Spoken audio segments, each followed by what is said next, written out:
Hay sistemas de economía y sistemas de política, sistemas económicos y sistemas políticos. Por supuesto que se combinan, para mal o para bien, pero se combinan en la realidad siempre y a veces de forma deliberada se busca esa combinación, a veces resulta no de manera deliberada.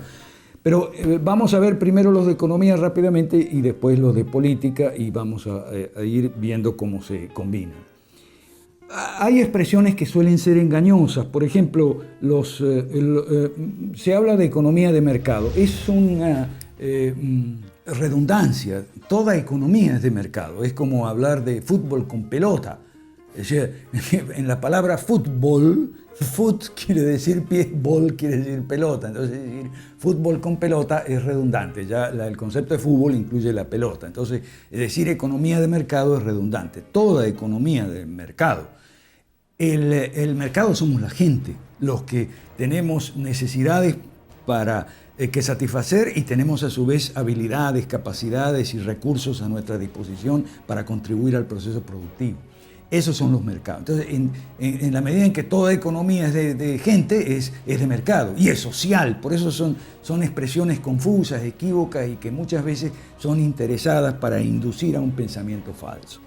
Entonces, la pregunta es, ¿en qué condiciones está en el mercado? En algunas economías son de mercado reprimido, otras economías son de mercado libre.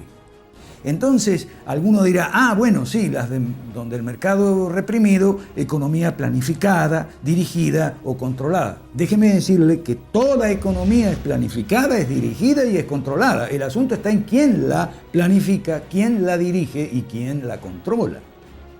En las economías comunistas y los nazistas, el Estado concentra el poder y es quien planifica, dirige y controla la economía entera de una nación.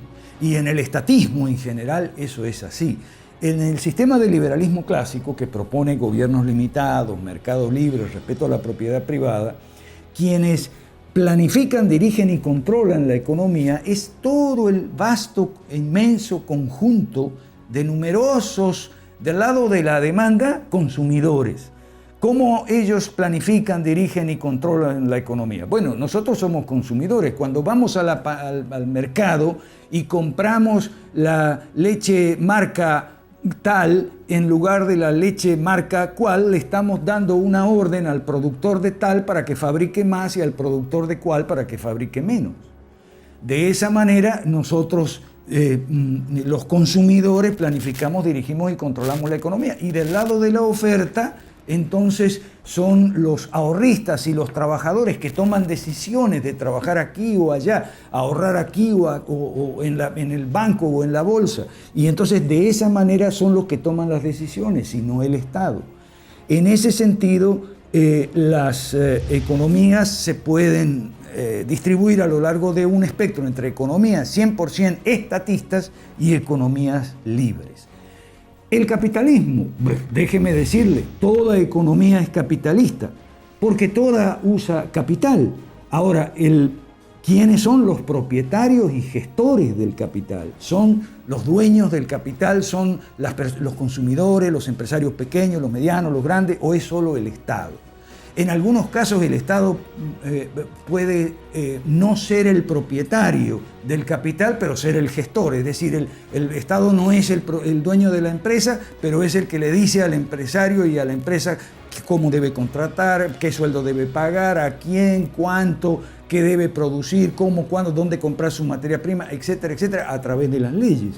En ese sentido, toda economía es capitalista. La pregunta es quiénes son los propietarios y gestores del capital. Hay que advertir además que el ciclo económico, que es aquel ciclo de auge ficticio con inflación y seguido de una recesión o con paro involuntario de trabajadores y empleados, no es inherente al capitalismo. Llamaremos economía libre o capitalismo, que es el nombre que sus detractores eligieron, a la economía planificada, dirigida y controlada por los agentes privados, el conjunto de agentes privados, y llamaremos economía 100% estatista, donde la burocracia, los legisladores, los ejecutivos, los policías y fiscales, etcétera, son los que planifican, dirigen y controlan, y en muchos casos son dueños del capital o gestores, y economía mixta, la tercera vía, la que está en el medio. Esto en cuanto a economía. Vamos a pasar a la política. En la política las cosas no son un poco distintas. En la política hablamos de democracia, pero ¿qué es democracia? Democracia significa democracia, gobierno del pueblo o gobierno de la mayoría, o mejor dicho, del pueblo a través de las decisiones de la mayoría.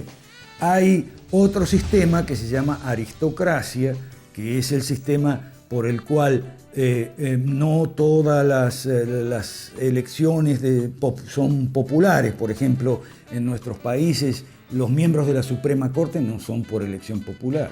Los altos mandos de las Fuerzas Armadas no son por elección popular. ¿Cómo se eligen? Bueno, se procura seleccionar a los mejores. Eso es aristocracia. Eso se llama aristocracia.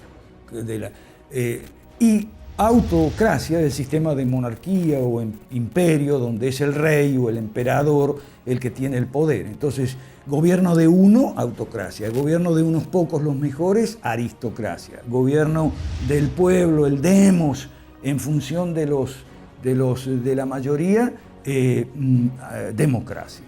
Eso es lo que los antiguos llamaron las formas puras. Y son cosas que tienen mucha vigencia el día de hoy. Una cosa que la gente se confunde mucho es con la cronolatría.